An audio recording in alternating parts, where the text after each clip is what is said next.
All right, the now infamous Clinton dirty dossier was the single key piece of evidence that was used in 4 FISA applications by the FBI in order to spy on Trump campaign associate and, of course, the president-elect and now the president, Donald Trump. Without the dossier, there would be no FISA warrant against Carter Page. He will join us in a few minutes. This is an irrefutable fact.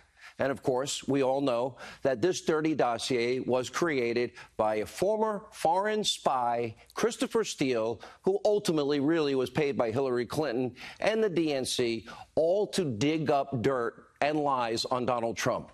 In other words, it was political op research filled with all things Russian lies that even Steele himself has admitted was totally unverified and uncorroborated.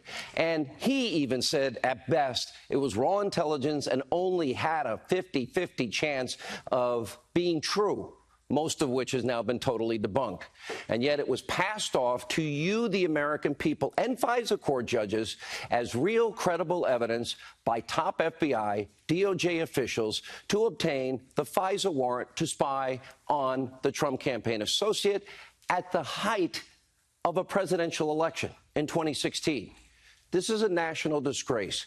This is an abhorrent abuse of power and very dangerous to our constitutional republic, all in an attempt to turn the full force of your government against one person and, of course, the people that support him, Donald Trump, with a vengeance. And this, by the way, all after top officials literally rigged the investigation to save Hillary Clinton from certain indictments, warranted indictments, necessary indictments, if we have equal justice under the law and equal application of our laws. So tonight, it's time we call on everybody to demand the release of all 589 pages of these FISA documents, unredact everything possible, and, of course, our God-given rights as Americans are now on the line here if we are to remain a free society. Now, the mainstream media, filled with all opinion. There's no journalism on these so-called news channels. They're supposed to be investigating our government, holding them accountable, and they're nowhere to be found. The biggest story in their lives, they've totally missed it. And meanwhile, everything we've been reporting for well over a year has now been confirmed for you. Instead, you've got the media carrying water for their beloved Barack Obama. In other words, finishing the job. They did 8 consecutive years of kissing his ass. Why should they stop now? And as we speak, they are in full-on freak-out mode that several former high-ranking deep state government bureaucrats, all who propagated these Russian lies, found in Hillary's bought and paid-for dossier, might actually lose their precious security clearances.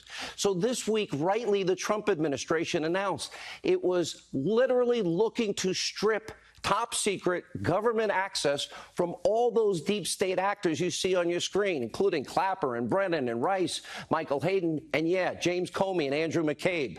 And now, predictably, Democrats and the media, they're once again peddling this move from President Trump as another, oh my gosh, earth-shattering, feign outrage moment, an unprecedented abuse of power. In other words, their typical daily Donald Trump freak-out. We've got the video proof. Take a look. The president wants to silence his critics, period. And maybe he thinks this is a way to do it. Maybe he can say, well, they don't know what they're talking about if they don't have clearance anymore. The idea that the president would be revoking security clearance, not based on wrongdoing, just based on words, is shameful. Well, but I'm not comfortable with vindictiveness. Because to me, that's very dictator. Well, that's his middle name. He represents the office of the presidency of the United States. This threat sounds more like he leads Turkey or the Philippines, not like he leads the United States of America. Let's be honest what this is about, Willie.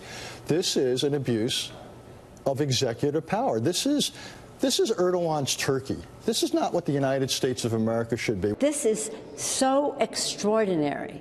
The last thing you want in intelligence is partisanship. Make no mistake, that's the only thing this is about, is a cowardly action of someone who is afraid of criticism. By the way, the last guy's the biggest liar in the country. Did it ever occur to these people why a former official no longer employed by the government would still have top secret clearance? They supposedly care so much about the dangers of Russia.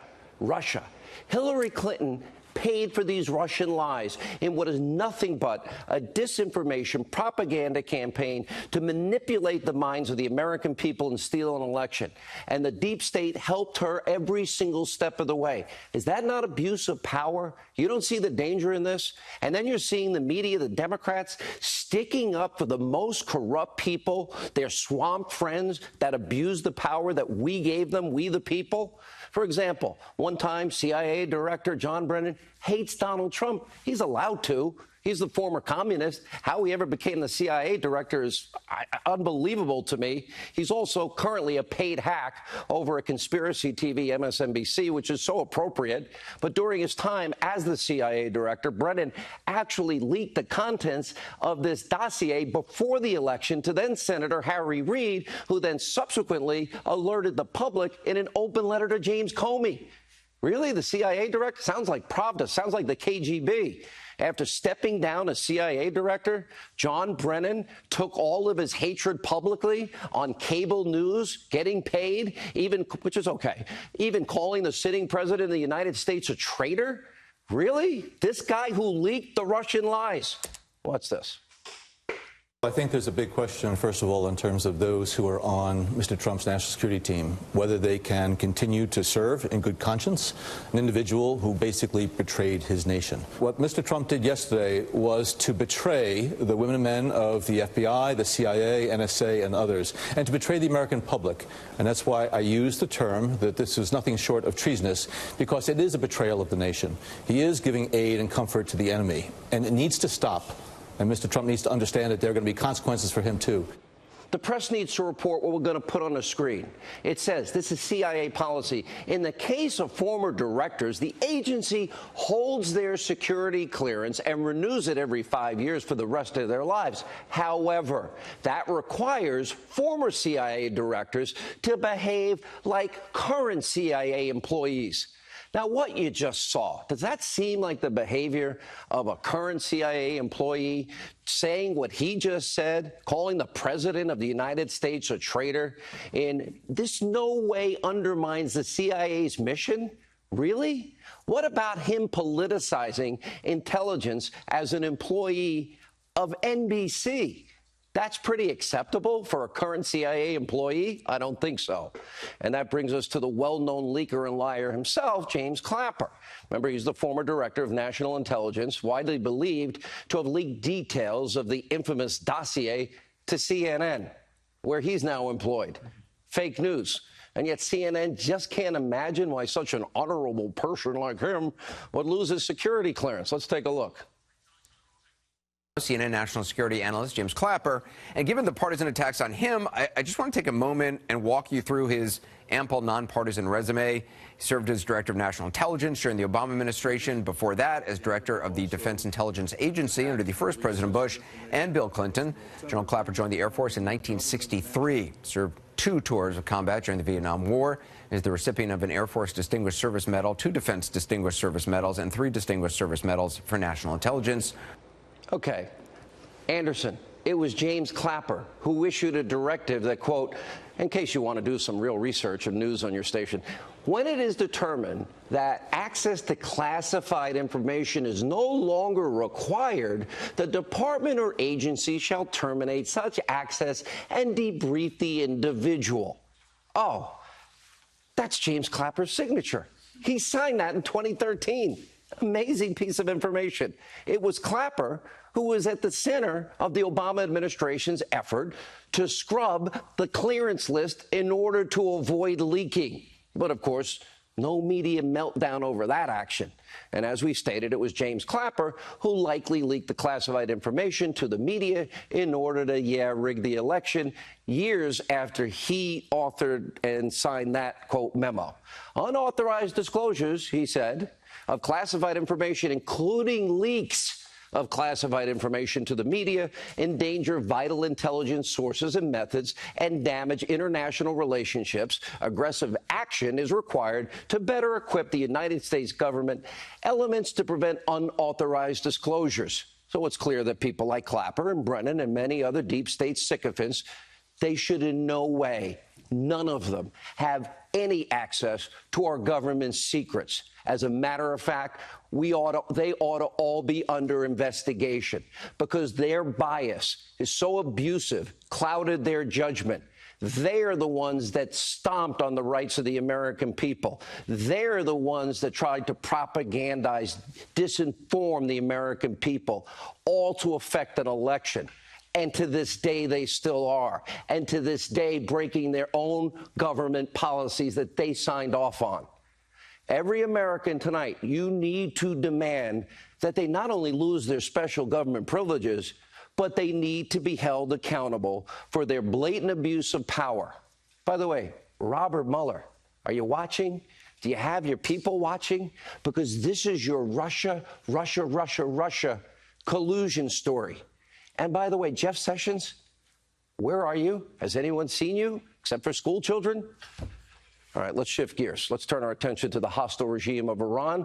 Over the weekend, the president issued a stern warning to the rogue state, tweeting, quote, to the president of Iran, Rouhani. He said, never, ever threaten the U.S. again, or you will suffer consequences the likes of which few throughout history have ever suffered before.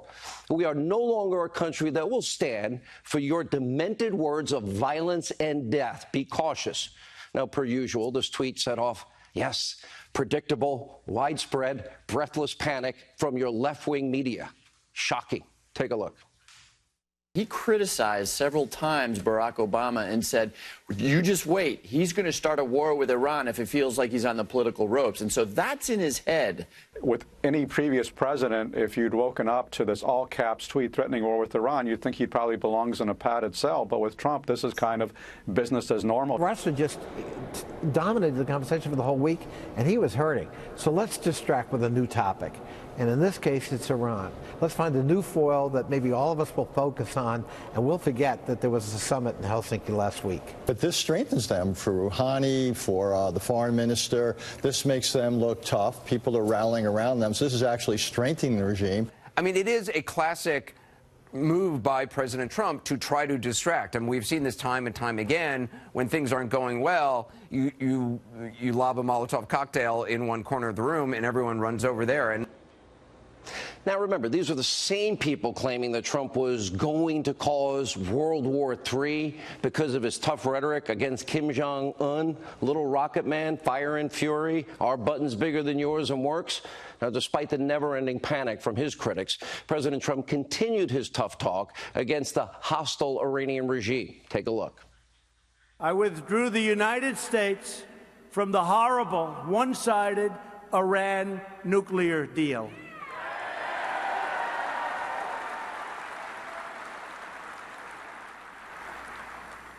And Iran is not the same country anymore. That I can say. And we'll see what happens.